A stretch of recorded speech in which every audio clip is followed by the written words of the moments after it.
Mr. President, the report of the Secretary General on the work of the organization, it depicts the international landscape and the United Nations itself in a manner that looks much different compared to just a year ago.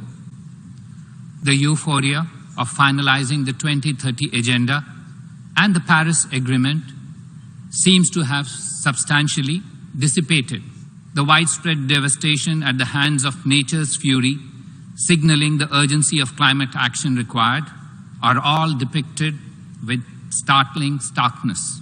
Ever-escalating terrorist attacks, worsening environmental degradation and climate change, technological change, all have increased, not diminished, the demand for much closer and more effective multilateralism. While we have created a community of mutual dependence, we are yet to create one of mutual trust and respect. We appreciate the initiative to establish an office on counterterrorism, the push towards greater gender balance in senior appointments, the initiatives to tackle sexual exploitation and abuse, the efforts to tackle the fundamental fragmentation in the way the work is organized at the UN. From a policy perspective, we, however, need to assess if the breadth of suggestions for reform match the depth of challenges we are facing. Technical achievements, which we believe to be capable of solving all our ills, are accentuating our sense of insecurity.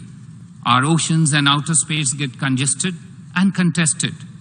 Will the reforms contemplated address the challenges that these will pose? If we await dramatic crisis to force our hands to address such issues, we do so at the cost of deepening the crisis of relevance and performance of the United Nations, as well as the legitimacy and effectiveness of multilateralism in general.